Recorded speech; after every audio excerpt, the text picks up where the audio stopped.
श्रीराम जयराम जय जयराम.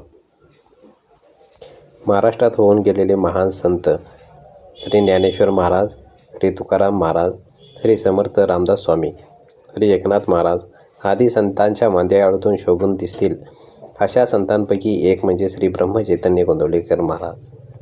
त्यांची जन्मभूमी म्हणजे सातारा जिल्ह्यातील गोंदवले बुद्रुक हे छोटेसे गाव. त्यांच्या जन्माने आणि वास्तवाने आज महाराष्ट्रात काय पण साऱ्या भारतातही हे पुण्यक्षेत्र म्हणून प्रसिद्ध आहे.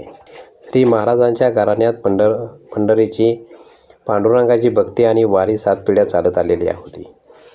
अशा या सात्विक कुटुंबात रावजी आणि सौ गीताबाई या जोडप्याचे पोटी बुधवार माघ शुद्ध द्वादशी शके 1766 इसवी सन 19 फेब्रुवारी 1845 या दिवशी सूर्योदयाच्या सुमारास श्री महाराजांचा जन्म झाला.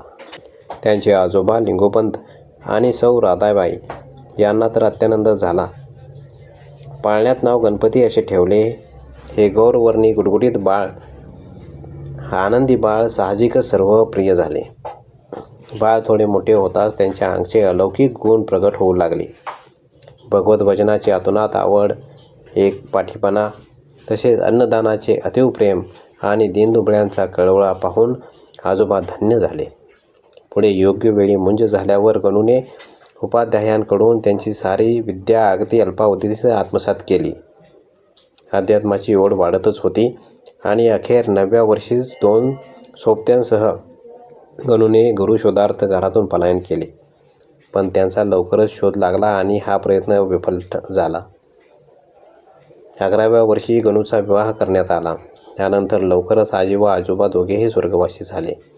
पुढे योग्य वेळी मुंज झाल्यावर गणूने उपाध्यायांकडून त्यांची सारी विद्या अगदी अल्पावधीतच आत्मसात केली. इकडे गुरुभेटीची तळमळ वाढतच होती.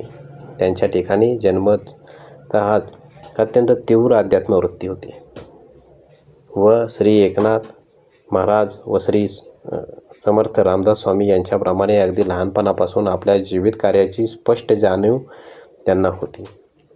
ब्रह्मज्ञानाचे आपले ध्येय गाठण्यासाठी सर्वस्वाचा त्याग करण्यास त्यांनी मागे पुढे पाहिले नाही व अखेर वयाच्या 12व्या वर्षी आईला किंचितशी सूचना देऊन स्वारीने एके रात्री गुपचूप फक्त एका लंगोटीनिशी प्रयाण केले आणि गुरुशोधार्थ भारतभ्रमण सुरू केले. असा हा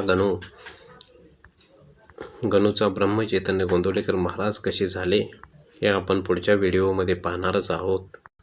जेथे नाम तेथे माझे प्राण हे शिकवण महाराजांनी सर्व शिष्यांना दिले आणि खरंच येथे जेथे श्रीराम जयराम जय जयरामचे नाम चालेल तिथे श्री ब्रह्मचैतन्य गोंदवलेकर महाराज आज पण अस्तित्वात आहेत. अशा आपल्या गोंदवलेकर महाराजांची कृपा आपणा सर्वांवरती लाभो हीच प्रार्थना.